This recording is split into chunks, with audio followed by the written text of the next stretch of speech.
Hi dear friends, welcome to my channel. എന്തൊക്കെയുണ്ട് വിശേഷങ്ങൾ? എല്ലാവരും സുഖമായിരിക്കുന്നല്ലോ അല്ലേ? ഞാനൊക്കെ ഇവിടെ സുഖമായിരിക്കുന്നു. അപ്പോൾ ഇന്ന് നമ്മൾ കുറച്ച് ഫ്ലവേഴ്സൊക്കെ ഒന്ന് ഡ്രൈ ആക്കുന്ന പാറ്റേണൊക്കെ ഒന്ന് ഇങ്ങനെ കാണിക്കാൻ കേട്ടോ. നമ്മൾ നേരത്തെ പ്രസ്ഡ് ലീഫും ഫ്ലവേഴ്സൊക്കെ വെച്ചിട്ട് ബോട്ടിലാട്ടൊക്കെ ചെയ്തിട്ടുണ്ടായിരുന്നു. അപ്പോൾ ആ ഒരു സമയത്തൊക്കെ ഇങ്ങനെ കമൻസ് വന്നിട്ടുണ്ടായിരുന്നു. പ്രസ്ഡ് ഫ്ലവേഴ്സും ലീവ്സൊക്കെ എങ്ങനെയാണ് ഡ്രൈ ആക്കുന്നത്, എത്ര ദിവസം എടുക്കും, അങ്ങനെയൊക്കെ ചോദിച്ചിട്ട്. അപ്പോൾ ഞാൻ എങ്ങനെയാണ് ഈ ഫ്ലവേഴ്സും ലീവ്സൊക്കെ പ്രസ്ഡായിട്ട് ഡ്രൈ ആക്കുന്നതെന്നുള്ളൊരു വീഡിയോ ആണ് കേട്ടോ ഞാൻ ചെയ്യുന്നത്. അപ്പോൾ ഞാൻ അതിന് വേണ്ടിയിട്ട് എൻ്റെ കയ്യിലൊരു ബൊക്കെ ഉണ്ടായിരുന്നു, ഒരു കസിൻ്റെ കല്യാണത്തിന് കിട്ടിയിട്ടുള്ളത് കേട്ടോ. അപ്പം മോളുടെ കയ്യിലുള്ളായിരുന്നു. അപ്പോൾ ഒരുപാട് ഫ്ലവേഴ്സ് ഒന്നുമില്ല, ഇതിൽ കുറച്ച് റോസ് പൂവും കുറച്ച് ഫ്ലവേഴ്സും എല്ലാം കൂടെ ഉണ്ട്. അപ്പോൾ അത് ഞാൻ എല്ലാം ഇങ്ങനെ വേറെ വേറെ ആക്കി എടുത്തിട്ടുണ്ട് കേട്ടോ. അപ്പോൾ അത് കഴിഞ്ഞിട്ട് നമുക്ക് ഓരോന്നായിട്ട് നമ്മൾ എങ്ങനെയാണ് പ്രസ് ചെയ്യുന്നതെന്നൊക്കെ നോക്കാം. ആദ്യം ഞാൻ ഇതിലുള്ള ഒരു ജെർബ്ര എന്ന് പറഞ്ഞ ഒരു ഫ്ലവർ ആട്ടോ ചെയ്യുന്നത്. അപ്പോൾ അതിലുള്ളൊരു വൈറ്റ് കളറും ഫ്ലവറാണ്, നമ്മളെ ബൊക്കയിലൊക്കെ സാധാരണ ഉണ്ടാകുന്നതാണ്. അപ്പോൾ ഇത് ഒരു 2-3 ദിവസം കഴിഞ്ഞതിന് ശേഷമാട്ടോ ഞാൻ ചെയ്യുന്നത്. അപ്പോൾ ശരിക്കും നമ്മൾ നല്ല ഫ്രഷ് ആയിട്ടിരിക്കുമ്പോൾ തന്നെയാണ് പ്രസ് ചെയ്യാനൊക്കെ നല്ലത്. അപ്പോൾ ഇത് ഇങ്ങനെ കുറച്ചൊക്കെ ഇങ്ങനെ വാടി വന്നിട്ടൊക്കെ ഉണ്ട് അതിൻ്റെ താഴെ ഭാഗത്തൊക്കെ. അപ്പം നമ്മൾ അങ്ങനെ ഒരുപാട് ഇങ്ങനെ അഴുകിയ ഇങ്ങനെ പെറ്റൽസ്, പിന്നെ അതുപോലെ നന്നായിട്ട് വാടിയിട്ടുള്ള പെറ്റൽസൊക്കെ ഉണ്ടെങ്കിൽ അതൊക്കെ ഒന്ന് ഇങ്ങനെ റിമൂവ് ചെയ്യാം കേട്ടോ. എന്നിട്ടാണ് നമ്മൾ പ്രസ് ചെയ്യാനൊക്കെ എടുക്കുന്നത്. അപ്പോൾ എന്നിട്ട് ഞാൻ അതിൻ്റെ ആ ഒരു സ്റ്റെമ്മിൻ്റെ ആ ഭാഗം ഒന്ന് ഇങ്ങനെ കട്ട് ചെയ്ത് മാറ്റുന്നുണ്ട്. ഇതിപ്പോൾ തിക്കായിട്ട് ഇങ്ങനെ പെറ്റൽസ് ഉള്ള ടൈപ്പ് ഫ്ലവേഴ്സാണ്. നമ്മളിങ്ങനെ ഒരു 5 പെറ്റലും അങ്ങനെയൊക്കെയുള്ള ഫ്ലവേഴ്സ് ആണെങ്കിൽ നമുക്ക് പെട്ടെന്ന് തന്നെ പ്രസ് ചെയ്യാനൊക്കെ പറ്റും. അപ്പോൾ ഇത് നമ്മൾ കുറേ അധികം പെറ്റൽസൊക്കെ ഉള്ളതുകൊണ്ട് തന്നെ നന്നായിട്ടൊന്ന് ഇങ്ങനെ പരത്തി വെച്ചിട്ടാണ് കേട്ടോ നമ്മൾ ഡ്രൈ ആക്കി എടുക്കേണ്ടത്. അപ്പോൾ അത് ഞാൻ എങ്ങനെയാണെന്ന് കാണിക്കാം. അപ്പോൾ അതിൻ്റെ കൂടെ തന്നെ ഞാൻ ഇതിൻ്റെ കൂടെയുള്ള കുറച്ച് ലീവ്സും കൂടെ ഒന്ന് കാണിക്കുകയാണ്. ഇതൊരു ക്രിസ്മസ് ട്രീ ഒക്കെ ആയിട്ട് യൂസ് ചെയ്യുന്ന ടൈപ്പ് ഒരു ബുഷ് പോലെയുള്ളൊരു ടൈപ്പ് ലീവ്സിൻ്റെതാണ് കേട്ടോ. ഒരു തിന്നായിട്ടുള്ള ഇങ്ങനെ കമ്പ് പോലെ ഇരിക്കുന്ന നല്ല ഭംഗിയുള്ളൊരു ടൈപ്പാണ്. എനിക്കതിൻ്റെ പേരറിയില്ല. അപ്പോൾ അതും ഈ ഒരു ബൊക്കയുടെ കൂടെ ഉണ്ടായിരുന്നു. അപ്പോൾ അത് നമുക്ക് ഡ്രൈ ആക്കി എടുക്കാം. പിന്നെ അതുപോലെ തന്നെ അതാ ഒരു തിന്നായിട്ടുള്ള നമ്മൾ ഈ ഒലീവിൻ്റെ ലീഫൊക്കെ പോലത്തെ നല്ല ഭംഗിയുള്ളൊരു ലീവ്സ്, എനിക്ക് ഭയങ്കരമായിട്ട് ഇഷ്ടപ്പെട്ടു അത്. അപ്പോൾ അത് നമുക്ക് ഈ സ്ക്രാപ്പിംഗ് ഒക്കെ ചെയ്യുന്ന സമയത്തൊക്കെ യൂസ് ചെയ്യാൻ പറ്റുന്ന ടൈപ്പ് നല്ലൊരു ടൈപ്പ് ലീവ്സാണ്. അപ്പോൾ അത് നമ്മളിവിടെ ഡ്രൈ ആക്കി എടുക്കുന്നുണ്ട്. അപ്പോൾ ഇതൊക്കെ തന്നെ 2 ദിവസം കഴിഞ്ഞപ്പോഴത്തേക്ക് ചെറുതായിട്ടൊന്നിങ്ങനെ ചുരുണ്ടും ഒന്നിങ്ങനെ ഡ്രൈ ആയിട്ടൊക്കെ വരുന്നുണ്ട്. അപ്പോൾ നല്ല ഫ്രഷ് ആയിട്ട് ചെയ്യുമ്പോൾ നമുക്ക് നല്ല നീറ്റായിട്ട് കിട്ടും കേട്ടോ, അതിൻ്റെ ലീവ്സൊക്കെ ഇങ്ങനെ ചുളിവ് വരാതെ. പിന്നെ ഞാനിവിടെ റോസ് ഫ്ലവർ ആണ് കേട്ടോ എടുത്തിട്ടുള്ളത്. നല്ല റെഡ് റോസാണ്, നല്ല വലിയ പെറ്റലൊക്കെ ആയിട്ടുള്ളത്. അപ്പോൾ ഞാൻ അതിൻ്റെ പെറ്റൽസ് ഇങ്ങനെ മാറ്റിയിട്ടാണ് ഡ്രൈ ആക്കി എടുക്കുന്നത്. അപ്പോൾ അതിലെ നല്ല പെറ്റൽസ്, നല്ല ചുളിവുകളൊക്കെ വരാത്ത നല്ല ഫ്രഷ് ആയിട്ടുള്ള പെറ്റൽസ് നോക്കിയിട്ടാണ് കുറച്ചിങ്ങനെ എടുത്തിട്ടുള്ളത്. അപ്പോൾ നമ്മൾ ഈ ചുളിവൊക്കെ ഉള്ള പെറ്റൽസ് നമ്മൾ പ്രസ് ചെയ്ത് കഴിഞ്ഞാൽ അത്രക്കൊരു നീറ്റ് ഉണ്ടാവില്ല. അപ്പോൾ അതിൻ്റെ കുറച്ച് ഫ്ലവറിൻ്റെ ഇങ്ങനെ ഇടയ്ക്കൊക്കെ നോക്കുമ്പോൾ നല്ല ഫ്രഷ് ആയിട്ടുള്ള ഉണ്ടാവുമല്ലോ, ചുളിവൊക്കെ വരാത്ത. അപ്പോൾ അത് ഞാൻ കുറച്ച് മാറ്റുന്നുണ്ട്. ബാക്കി ഞാൻ ഒരുമിച്ച് ഇങ്ങനെ ഫ്ലവർ പോലെ ആക്കിയിട്ടുണ്ട്. നമുക്ക് അങ്ങനെ തന്നെ ഒന്ന് ഡ്രൈ ആക്കി എടുക്കാനായിട്ടാണ്. അപ്പോൾ അങ്ങനെ കുറച്ച് റോസ് പൂ ഉണ്ടായിരുന്നു. അപ്പോൾ അതിൻ്റെ ഈ ഫ്ലവറിൻ്റെ ബാക്കിലുള്ള ഒരു ഇതുണ്ട് സെപ്പൽ എന്ന് പറഞ്ഞിട്ടുള്ള. അപ്പോൾ അതൊക്കെ നമ്മളിത് ഇതുപോലെ ചുളിവുകളൊക്കെ മാറ്റിയിട്ട് ഇങ്ങനെ മടങ്ങിയിരിക്കുന്നതൊക്കെ ഇങ്ങനെ നിവർത്തിയാക്കിയിട്ട് അങ്ങനെയാണ് നമ്മൾ ഡ്രൈ ആക്കി എടുക്കുന്നത്. അപ്പോൾ അങ്ങനെ ഒരു 3-4 റെഡ് ഫ്ലവേഴ്സ് റെഡിയാക്കി എടുത്തിട്ടുണ്ട്. പിന്നെ ഞാൻ ഇവിടെ എടുത്തിട്ടുള്ളത് വൈറ്റ് അഥവാ ഒരു ഓഫ് വൈറ്റ് ആയിട്ടുള്ള ഒരു റോസ് പൂവിൻ്റെ ഒരു ഇതാണ്. അപ്പോൾ അതിൽ പെറ്റൽസ് ഭയങ്കര തിന്നാണ് കേട്ടോ. നമ്മൾ റെഡിൻ്റെ ആണെങ്കിൽ കുറച്ച് നല്ല കട്ടിയുള്ള ടൈപ്പാണ്, ഇത് ഭയങ്കര തിന്നാണ്. അപ്പോൾ അതിലും കുറച്ച് ഫ്രഷ് ആയിട്ടുള്ളത് നോക്കിയിട്ട് ഞാൻ പ്രസ് ചെയ്യാൻ എടുത്തിട്ടുണ്ട്. അപ്പോൾ അത് കഴിഞ്ഞിട്ട് ബാക്കിയുള്ളത് ഞാൻ അങ്ങനെ തന്നെ ആ ഒരു പൂ പോലെ ആക്കിയിട്ട് നമ്മൾ അല്ലാതെ ഡ്രൈ ആക്കാൻ വേണ്ടിയിട്ട് മാറ്റി വെക്കുകയാണ്. അപ്പോൾ ഈ ഒരു കളറിൽ 2 ഫ്ലവർ ആയിരുന്നിട്ടുണ്ടായിരുന്നത്. അപ്പോൾ അത് പെട്ടെന്ന് തന്നെ ആ ഒരു റെഡ് റോസിനേക്കാളും പെട്ടെന്ന് തന്നെ അതിങ്ങനെ വാടിയൊക്കെ വന്നിട്ടുണ്ട്. അപ്പോൾ ആ ഒരു 2 ഫ്ലവർ ഞാൻ എടുത്തു വെച്ചിട്ടുണ്ട്. ഇനി അടുത്തായിട്ട് ഞാൻ ഇവിടെ എടുത്തത് ബേബി ബ്രത്താണ്. ബേബി ബ്രത്ത് ഫ്ലവേഴ്സില്ലേ, നല്ല ഭയങ്കര ക്യൂട്ടായിട്ടുള്ള ഒരു ടൈപ്പ് ഫ്ലവേഴ്സാണ്. എല്ലാ ബൊക്കയുടെ കൂടെയും കാണാം. അപ്പോൾ നമുക്ക് ആദ്യം ഇത് ഓരോന്നായിട്ടൊന്നിങ്ങനെ ഡ്രൈ ആക്കുന്നത് എങ്ങനെയാണെന്ന് കാണിക്കാം. ഇവിടെ ഞാൻ 2 മെത്തേഡായിട്ട് ഡ്രൈ ആക്കുന്ന കേട്ടോ കാണിക്കുന്നത്. അപ്പോൾ ഒന്നിങ്ങനെ സാധാരണ ഡ്രൈ ആക്കുന്നതാണ്. അപ്പോൾ അത് ഞാനിത് ഇതുപോലെ ഒരു ഗ്ലാസ്സിലേക്ക് ഈ ഫ്ലവേഴ്സ് ജസ്റ്റ് ഇതുപോലെ ഒന്നിങ്ങനെ കുത്തി വെച്ചിട്ടുണ്ട്. അപ്പോൾ നമ്മൾ അങ്ങനെ തന്നെ ജസ്റ്റ് ടേബിളിൽ വെച്ചിട്ട് അങ്ങനെ ഡ്രൈ ആക്കി എടുക്കുകയാണ്. നാച്ചുറലി ഇങ്ങനെ ഡ്രൈ ആയിട്ട് വരും. നമുക്കല്ലാതെ തന്നെ ഇങ്ങനെ ഹാങ് ചെയ്തിട്ട് വേണമെങ്കിൽ ഡ്രൈ ആക്കി എടുക്കാം കേട്ടോ. നമുക്ക് ഓരോ ഫ്ലവേഴ്സായിട്ട് ഒരു അയ പോലെ ഇങ്ങനെ ഒരു നൂല് കെട്ടിയിട്ട് അതിലേക്ക് ഇങ്ങനെ തൂക്കിയിട്ടിട്ടും ഡ്രൈ ആക്കി എടുക്കാം. അപ്പോൾ ഞാൻ ഇങ്ങനെയാണ് ഡ്രൈ ആക്കി എടുക്കുന്നത്. ആ വൈറ്റ് കളർ സ്റ്റെമ്മ് നീളമില്ലായിരുന്നു. അപ്പോൾ ഞാൻ ആ റെഡിൻ്റെ കൂടെ വെച്ചിട്ട് ജസ്റ്റ് ഒന്നിങ്ങനെ ക്ലിപ്പ് ഇട്ട് കൊടുത്തിട്ടുണ്ട്. അപ്പോൾ അങ്ങനെ നമ്മളൊരു 3-4 റെഡ് കളറും 2 വൈറ്റ് കളർ ഫ്ലവറും ഒന്നിങ്ങനെ ഡ്രൈ ആക്കാൻ വെച്ചിട്ടുണ്ട്. ഇനി അടുത്തായിട്ട് നമുക്ക് പ്രസ് ചെയ്യുന്ന രീതി എങ്ങനെയാണെന്ന് നോക്കാം. അപ്പോൾ അതിന് നമുക്ക് ആദ്യം കുറച്ച് കട്ടിയുള്ള ഒരു ബുക്കോ അല്ലെങ്കിൽ ഒരു ഡയറിയോ ഒക്കെ വേണം. അപ്പോൾ ആദ്യം ഞാൻ ഇതുപോലുള്ളൊരു നല്ലൊരു ബുക്കാണ് എടുക്കുന്നത്. അപ്പോൾ ഞാനൊരു ടിഷ്യൂ പേപ്പർ വെക്കുന്നുണ്ട് കേട്ടോ. എന്നിട്ട് ഒരു 2 ലെയർ ടിഷ്യൂ പേപ്പർ വെച്ചതിന് ശേഷം അതിലേക്ക് നമ്മൾ ഓരോ പെറ്റൽസായിട്ട് ഒന്നിങ്ങനെ വെക്കുകയാണ്. നമ്മൾ ഒരു പെറ്റൽ തമ്മിൽ ഇങ്ങനെ ടച്ച് ചെയ്തിട്ട് ആ രീതിയിൽ ഒന്നിങ്ങനെ വിട്ടിട്ട് വെക്കുക. പിന്നെ അതുപോലെ ഞാൻ ഇതിലേക്കൊരു ലീവ്സും കൂടെ വെക്കുന്നുണ്ട്. ഒരു ഒലിവിൻ്റെ പോലത്തെ ലീവ്സ് ഉണ്ടല്ലോ, അപ്പോൾ അതും കൂടെ വെച്ചിട്ട് പിന്നെ അതിൻ്റെ മേലെ നമ്മളൊരു 2 ലെയർ ടിഷ്യൂ പേപ്പറും കൂടെ വെച്ചിട്ട് നമ്മൾ ആ ഒരു പേജ് ഒന്നിങ്ങനെ കവർ ചെയ്യാണ്. ഇനി അടുത്തായിട്ട് നമ്മൾ വേറൊരു പേജിലേക്ക് നമ്മൾ ആ ഒരു ജർബറ ഫ്ലവർ ഉണ്ടല്ലോ, ആ ഒരു വൈറ്റ് കളർ, ആ ഒരു ഫ്ലവറാണ് വെച്ച് കൊടുക്കുന്നത്. അപ്പോൾ നമ്മളിത് ഇതുപോലെ ഇങ്ങനെ നല്ല വിരിച്ച് ഇങ്ങനെ പരത്തി വെച്ചിട്ട് കൊടുക്കണം കേട്ടോ. ഒരുപാട് പെറ്റൽസ് ഉള്ളതുകൊണ്ട് തന്നെ അത് ഡ്രൈ എടുക്കാനൊക്കെ ഒരുപാട് ടൈം എടുക്കും. അപ്പോൾ നല്ല നീറ്റായിട്ട് ഇങ്ങനെ പരത്തി വെക്കുക. എന്നിട്ട് നമ്മൾ ഇതിൻ്റെ മേലെ ഇതുപോലെ അങ്ങനെ 5 എണ്ണം നമ്മൾ ഇങ്ങനെ വെച്ചാലും മതി, കുഴപ്പമില്ല, തിരിച്ച് വെച്ചാലും മതി. എന്നിട്ട് അതിൻ്റെ മേലെ നമ്മൾ 2 ലെയർ ടിഷ്യൂ പേപ്പർ വെച്ചതിന് ശേഷം ഇതുപോലെ ബുക്കൊന്നിങ്ങനെ കവർ ചെയ്യാണ്. ഈ ജർബറ ഫ്ലവറിൽ നിന്ന് ഇങ്ങനെ കൊഴിഞ്ഞ് വീണിട്ടുള്ള കുറച്ച് പെറ്റൽസൊക്കെ ഞാൻ വേറെ ഡ്രൈ ആക്കാൻ വെക്കുന്നുണ്ട്. അപ്പോൾ നമ്മൾ ആ ഒരു പേജും കവർ ചെയ്ത് വെച്ചു. അത് കഴിഞ്ഞിട്ട് ഞാൻ സാധാ ഡയറി ഉണ്ടല്ലോ നമ്മൾ എഴുതുന്ന, ആ ഒരു ഡയറിയിലാണ് അടുത്തായിട്ട് വെക്കുന്നത്. അപ്പോൾ അതിലേക്ക് ഞാൻ ടിഷ്യൂ പേപ്പർ ഒന്നും വെക്കുന്നില്ല കേട്ടോ. അപ്പോൾ അതും ഇതുപോലെ തന്നെ ഞാൻ നമ്മളെ റെഡ് കളർ പെറ്റൽസ് ഒന്ന് വിട്ട് വെച്ചിട്ടൊന്നിങ്ങനെ കുറച്ച് ഡ്രൈ ആക്കാൻ വെക്കുന്നുണ്ട്. അപ്പോൾ നമ്മൾ ഇതിലൊക്കെ ആകുമ്പോൾ ആ ഒരു കളറ് പിടിക്കും. അപ്പോൾ അതുകൊണ്ട് കുഴപ്പമില്ലല്ലോ, സാധാ ബുക്കല്ലേ, നമ്മൾ നല്ല ബുക്കായതുകൊണ്ട് നമ്മൾ ടിഷ്യൂ പേപ്പറൊക്കെ വെച്ചിട്ടുണ്ടായിരുന്നത്.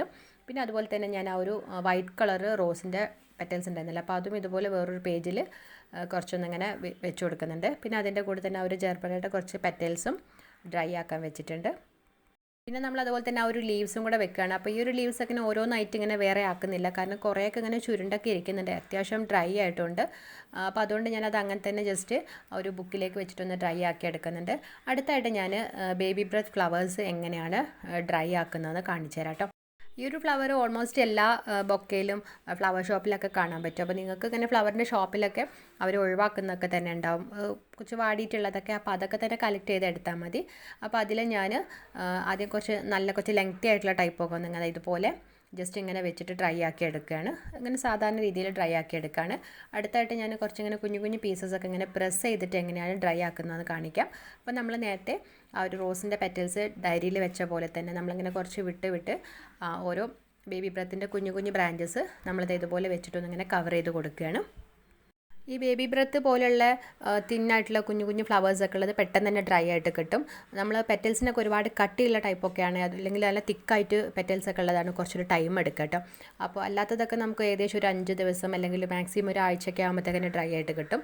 പിന്നെ ഞാൻ ആ നീളമുള്ള ലീവ്സ് ഇതുപോലെ ഒന്നിങ്ങനെ വേറെ വെച്ചിട്ടൊന്ന് ഡ്രൈ ആക്കി എടുക്കുന്നുണ്ട് കേട്ടോ. നമ്മൾ ഈ ഒരു ഡയറിയൊക്കെ കുറേ ബുക്കിൻ്റെ അടിയിൽ ഇങ്ങനെ കുറച്ച് വെയിറ്റ് ഇങ്ങനെ മേലെ വെക്കണം, ആ ഒരു രീതിയിൽ, അല്ലെങ്കിൽ ബെഡിൻ്റെ അടിയിലൊക്കെ വെച്ചിട്ട് ഇങ്ങനെ ഒരാഴ്ച ആകുമ്പോൾ എടുത്തു കഴിഞ്ഞാൽ കറക്റ്റ് നല്ലതായിട്ട് തന്നെ ഡ്രൈ ആയിട്ട് കിട്ടും. ഞാൻ പക്ഷേ ഏകദേശം ഒരു മാസമൊക്കെ ആയിട്ട്, സത്യം പറഞ്ഞാൽ എനിക്ക് ആ വീഡിയോ ചെയ്തത് മറന്നു പോയിട്ടുണ്ടായിരുന്നു.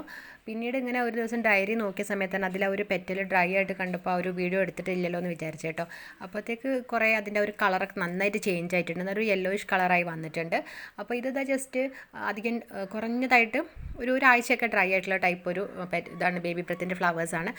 അതിൻ്റെ ഒരു ഡിഫറൻസ് നിങ്ങൾക്ക് കാണുമ്പോൾ തന്നെ മനസ്സിലാവും, കാരണം ഒരാഴ്ചയൊക്കെ ആകുന്ന സമയത്ത് അതിൻ്റെ ബേബി ബ്രെത്തിൻ്റെ കളർ ഒരുപാടൊന്നും ചേഞ്ച് ആവില്ല, നല്ലൊരു വൈറ്റിഷ് കളറായിട്ട് തന്നെ നിൽക്കും. പിന്നെ അതുപോലെ ആ സ്റ്റെമ്മിനൊക്കെ ചെറിയൊരു ഗ്രീനിഷ് കളർ കിട്ടും കേട്ടോ. ഇതിപ്പോൾ കുറേ ദിവസമായതുകൊണ്ടാണ് നല്ല യെല്ലോയിഷ് കളറും പിന്നെ ആ ഒരു സ്റ്റെമ്മിനൊക്കെ ഒരു ബ്രൗൺ കളറൊക്കെ വന്നിട്ടുണ്ടായിരുന്നത്. പിന്നെ നമ്മളുടെ ആ ഒരു റോസ് പൂവൊക്കെ നന്നായിട്ട് ഡ്രൈ ആയിട്ടോ, ഒരുപാട് അങ്ങ് ഡ്രൈ ആയിട്ട് ചുരുണ്ടിരിക്കുന്നുണ്ട്. അത് പക്ഷേ കുഴപ്പമൊന്നുമില്ല, നല്ലൊരു നീറ്റായിട്ട് തന്നെ വന്നിട്ടുണ്ട്. കാരണം കുറച്ച് പെറ്റൽസൊക്കെ ഉള്ളതുകൊണ്ട് തന്നെ നല്ല രീതിയിൽ തന്നെ അത് തിക്കായിട്ടുണ്ടായിട്ടും ഡ്രൈ ആയിട്ടൊക്കെ വന്നിട്ടുണ്ടായിരുന്നു. ഇതിൻ്റെ കൂടെ നമ്മൾ 2 വൈറ്റ് കളർ റോസ് ഫ്ലവറും കൂടെ ഡ്രൈ ആക്കി വെച്ചിട്ടുണ്ടായിരുന്നു. അപ്പോൾ അതൊക്കെ മോളെ എടുത്തുകൊണ്ട് പോയിട്ട്, അവളുടെ ക്ലിപ്പായിരുന്നു ഞാൻ അതിൽ ക്ലിപ്പ് ചെയ്ത് വെച്ചിട്ടുണ്ടായിരുന്നത്. അപ്പോൾ അതൊക്കെ എടുത്തുകൊണ്ട് പോയി, ഞാൻ അത് എൻ്റേതാണ്, തരില്ല എന്നൊക്കെ പറഞ്ഞിട്ട്. പിന്നെ അത് ഇതായിട്ടില്ല, ഭയങ്കര ചെറുതായിരുന്നു. പിന്നെ അത് അവൾ കളിക്കാനൊക്കെ എടുത്തത് ചീത്തയായിപ്പോയി. അപ്പോൾ ഞാൻ അത് ഒരുപാടങ്ങ് കളർ മാറിയിട്ടുണ്ടായിരുന്നു കേട്ടോ. ആ ഒരു വൈറ്റ് കളറൊക്കെ ഏകദേശം ഒരു ബ്രൗൺ കളറൊക്കെ ആയിട്ടുണ്ടായിരുന്നു. പിന്നെ അതെനിക്ക് കാണിക്കാൻ പറ്റില്ല കേട്ടോ. അപ്പോഴത്തേക്ക് ഫുൾ അവളത് പിച്ചി റെഡിയാക്കി എടുത്തിട്ടുണ്ടായിരുന്നു. ഇനി നമുക്ക് അടുത്തൊരു പാറ്റേൺ ആയിട്ട് നമ്മൾ ബുക്കിൽ ഇങ്ങനെ പ്രസ് ചെയ്ത് വെച്ചിട്ടുണ്ടായിരുന്ന ഫ്ലവേഴ്സിൻ്റെ ആ ഒരു പെറ്റലിൻ്റെ ഒക്കെ കളറൊക്കെ എങ്ങനെയാണെന്ന് നോക്കാം. ഇത് നമ്മൾ ആ ഒരു വൈറ്റ് കളർ റോസ് ഫ്ലവറിൻ്റെ പെറ്റൽസ് ഡ്രൈ ആക്കിയിട്ടുണ്ടായിരുന്നല്ലോ, അതാണ്. നല്ല നീറ്റായിട്ട് തന്നെ ഡ്രൈ ആയിട്ടൊക്കെ വന്നിട്ടുണ്ട്, നല്ല തിന്നായിട്ടൊരു ടിഷ്യൂ പേപ്പർ പോലെ വന്നിട്ടുണ്ട് കേട്ടോ. പക്ഷേ അതിൻ്റെ ആ കളറൊക്കെ ഒരുപാട് ചേഞ്ച് ആയിപ്പോയി, ഇതുപോലെ ഒരു ലൈറ്റ് ബ്രൗൺ ആയിട്ടാണ് വന്നിട്ടുള്ളത്. അപ്പോൾ ഇത് ഞാൻ എടുത്തിട്ടുള്ളത് നമ്മളെ ജർബറയുടെ ആ ഒരു പെറ്റൽസ് ആയിരുന്നു. അപ്പോൾ അതും ഇതുപോലെ ആ ഒരു കളറിലേക്ക് വന്നിട്ടുണ്ടായിരുന്നു. ഇത് നമ്മൾ ക്രിസ്മസ് ട്രീ പോലെയുള്ള ഒരു ടൈപ്പ് ലീവ്സ് ഉണ്ടായിരുന്നല്ലോ, അപ്പോൾ അതാണ്. ഇത് പക്ഷേ കുറേ ഒന്നും നിൽക്കില്ല കേട്ടോ, കുറച്ച് കഴിയുമ്പോൾ തന്നെ അത് കൊഴിഞ്ഞു പോകും. ഞാൻ നേരത്തെ അത് ട്രൈ ആക്കിയിട്ട് ഒരിക്കലും അത് ഫുള്ളിങ്ങനെ കൊഴിഞ്ഞു പോയിട്ടുണ്ടായിരുന്നു, പൊടിഞ്ഞു പോവുകയാണ് ചെയ്യുക. പിന്നെ നമ്മളൊരു നീളത്തിലുള്ളൊരു ഒലീവിൻ്റെ പോലുള്ള ഒരു ലീവ്സ് ഡ്രൈ ആക്കിയിട്ടുണ്ടായിരുന്നില്ല, അത് പക്ഷേ ചീത്തയായി പോകുന്നൊന്നുമില്ല, നല്ല രീതിയിൽ തന്നെ ഡ്രൈ ആയിട്ട് കിട്ടുന്നുണ്ട്, നല്ലൊരു ഭംഗിയുണ്ട് അത് കാണാനും. അപ്പോൾ അതുകൊണ്ട് തന്നെ അത് ഞാൻ ഫുള്ളായിട്ടൊന്ന് ഇങ്ങനെ കളക്ട് ചെയ്ത് എടുത്ത് വെച്ചിട്ടുണ്ട്. അടുത്തായിട്ട് നമ്മൾ റെഡ് കളർ പെറ്റൽസ് ഡ്രൈ ആക്കിയിട്ടുണ്ടായിരുന്നല്ല ഒരു റോസ് പൂവിൻ്റെ, അപ്പോൾ അതാണ്. അപ്പോൾ അതിലൊരു കളറും ചേഞ്ച് ആയിട്ട് ഒരു മെറൂൺ കളറിലേക്ക്, ഒരു പ്രത്യേക ഒരു കളറിലേക്ക് വന്നിട്ടുള്ളത്. എന്നാലും നല്ലൊരു ഭംഗിയൊക്കെ ഉണ്ട്, ആ ഒരു കളറൊക്കെ മാറിയിട്ടുണ്ട്, എന്നാലും നല്ല നീറ്റായിട്ട് തന്നെ കിട്ടിയിട്ടുണ്ട്. നമ്മൾ ആ 2 ഫ്ലവേഴ്സിൻ്റെ ഒരു പെറ്റലിൻ്റെ കളർ ചേഞ്ച് നിങ്ങൾക്ക് കാണാൻ പറ്റും കേട്ടോ. നമ്മൾ നല്ല റെഡ് കളർ വെച്ചിട്ടുണ്ടായിരുന്നത് വേറൊരു മെറൂൺ കളറിലേക്ക് വന്നു. വൈറ്റ് കളർ ഇതുപോലെ ലൈറ്റ് ബ്രൗൺ ആയിട്ടാണ് വന്നിട്ടുണ്ടായിരുന്നത്.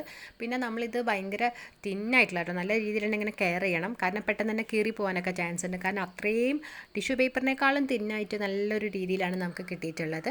പിന്നെ ഈ ഒരു ഫ്ലവർ ഞാൻ നേരത്തെ ഡ്രൈ ആക്കി വെച്ചിട്ടുണ്ടായിരുന്നു, ജസ്റ്റ് ആ ഒരു ഡയറിയിൽ കണ്ടതുകൊണ്ട് കാണിച്ചു തന്നതാണ്. പിന്നെ ഇതതുപോലെ ഫേൺ ലീവ്സ് ആണ്. ഫേൺ ലീവ്സ് ഞാൻ കുറേ കളക്ട് ചെയ്തിട്ട് ഡ്രൈ ആക്കി വെച്ചിട്ടുണ്ട്. ഫേൺ ലീഫ് വെച്ചിട്ട് ഞാൻ ഏകദേശം ഒരു 4 ബോട്ടിലായിട്ടൊക്കെ ചെയ്തിട്ടുണ്ടായിരുന്നു. അപ്പോൾ ഇനിയും എന്തെങ്കിലും ക്രാഫ്റ്റൊക്കെ ചെയ്യണം, കാരണം എനിക്ക് ഭയങ്കര ഇഷ്ടമാണ് ആ ഒരു ഫേൺ ലീവ്സ്, നല്ല ഭംഗിയാണല്ലോ കാണാൻ. അപ്പോൾ ഞാൻ കിട്ടുന്ന സമയത്ത് കുറച്ചങ്ങനെ കളക്ട് ചെയ്ത് വെക്കാറുണ്ട്. അപ്പോൾ നമുക്ക് പിന്നെ അതുപോലെ തന്നെ ഫേണിൻ്റെ വേറൊരു ടൈപ്പ് ലീവ്സാണ്. ഇതൊക്കെ മുറ്റത്തൊക്കെ ഉണ്ടാകുന്ന ടൈപ്പ് ഫ്ലവേഴ്സിൻ്റെ ലീവ്സാണ് കേട്ടോ. പിന്നെ അതുപോലെ തന്നെ പിന്നെ ഇതൊരു ജാസ്മിൻ്റെ ഒരു ലീഫാണ്, ഒരു പ്രത്യേക ടൈപ്പ് ഒരു ജാസ്മിൻ്റെ ലീഫാണ്. അപ്പോൾ അതുപോലെ നമ്മളിങ്ങനെ കുറച്ച് നല്ല ഭംഗിയുള്ള ടൈപ്പ് ലീവ്സൊക്കെ കാണുന്ന സമയത്ത് ഇതുപോലെ ഒന്നിങ്ങനെ പ്രസ് ചെയ്ത് വെച്ചാൽ നമുക്ക് എപ്പോഴെങ്കിലും ക്രാഫ്റ്റിനൊക്കെ യൂസ് ചെയ്യാൻ പറ്റും. പിന്നെ ഇത് നമ്മളെ ബേബി ബ്രത്തിൻ്റെ കുഞ്ഞു കുഞ്ഞു ബ്രാഞ്ചസ് ഒക്കെ നമ്മൾ ബുക്കിൽ വെച്ചിട്ട് പ്രസ് ചെയ്തിട്ടുണ്ടായിരുന്നു. അപ്പോൾ അതിലൊരുപാട് കളറൊന്നും ചേഞ്ച് ആയിട്ടില്ല കേട്ടോ. നമ്മൾ പുറത്ത് വെച്ചിട്ടുള്ളതാണ് ഭയങ്കര യെല്ലോയിഷ് ആയിട്ട് വന്നിട്ടുള്ളത്. ഇത് നല്ല ആ ഒരു വൈറ്റ് കളറിൽ തന്നെ നിൽക്കുന്നുണ്ട് കേട്ടോ, നല്ലൊരു ഭംഗിയായിട്ട് തന്നെ വന്നിട്ടുണ്ട്. പിന്നെ അതിങ്ങനെ പ്രസ് ചെയ്തിട്ടാണ് വരിക, നന്നായിട്ട് പ്രസ് ചെയ്തിട്ട് തിന്നായിട്ടാണ് വരിക. ഇത് നമ്മൾ പ്രസ് ചെയ്യാതെ അല്ലാതെ തന്നെ ഡ്രൈ ആയിട്ടുള്ളതാണ്. അപ്പോൾ അതിൻ്റെ ഒരു ഡിഫറൻസ് നിങ്ങൾക്ക് കാണാൻ പറ്റും കേട്ടോ. കാരണം പ്രസ് ചെയ്യുന്ന സമയത്ത് എല്ലാം കൂടെ അങ്ങ് ചെറുതായിട്ട് പോകും, മറ്റത് നല്ല രീതിയിൽ തന്നെ കിട്ടും. പക്ഷേ പുറത്ത് വെക്കുമ്പോൾ അതിൻ്റെ ഒരു കളറ് പെട്ടെന്ന് തന്നെ ചേഞ്ച് ആവുന്നുണ്ട്. പിന്നെ അതുപോലെ ഇതൊരു ഫേൺ തന്നെയാണ് തോന്നുന്നുണ്ട്, ഞാൻ പുറത്ത് ഈ മതിലൊക്കെ കാണുന്നത് ജസ്റ്റ് പറിച്ചു വെച്ചിട്ട് ഉള്ളതാണ്. ഇത് ഏകദേശം ഒരു 4 ദിവസമൊക്കെ ആയിട്ടുള്ളൂ. അതാണ് നല്ലൊരു ഗ്രീനിഷ് കളർ തന്നെ ആയിട്ട് നിൽക്കുന്നത്. പിന്നീട് അതിൻ്റെ ഒരു കളറ് മാറിയിട്ട് വേറൊരു കളറായിട്ടാണ് വരിക. അപ്പോൾ ഇത്രയൊക്കെയാണ് നമ്മൾ ഡ്രൈ ആക്കി വെച്ചിട്ടുണ്ടായിരുന്ന ഫ്ലവേഴ്സ് ലീവ്സൊക്കെ. അപ്പോൾ അതൊക്കെ വെച്ചിട്ട് നമുക്ക് പിന്നീട് ബോട്ടിലാട്ടും അതുപോലെ സ്ക്രാപ്പ് ബുക്കിങ്ങും വാൾ ഡെക്കറൊക്കെ ചെയ്യാം കേട്ടോ. അപ്പോൾ ഇന്നത്തെ വീഡിയോ നിങ്ങൾക്ക് എല്ലാവർക്കും ഇഷ്ടമായിട്ടുണ്ടാവുമെന്ന് വിചാരിക്കുന്നു. അപ്പോൾ അഭിപ്രായങ്ങളൊക്കെ എല്ലാവരും കമൻറ്റ് ചെയ്യണേ. അതുപോലെ ഇവിടെ വന്നിട്ടുള്ളവർ ആരെങ്കിലും നമ്മളെ ചാനൽ സബ്സ്ക്രൈബ് ചെയ്യാത്തവരുണ്ടെങ്കിൽ പ്ലീസ് ഒന്ന് സബ്സ്ക്രൈബ് ചെയ്തിട്ട് സപ്പോർട്ട് ചെയ്യുകയും ചെയ്യണേ.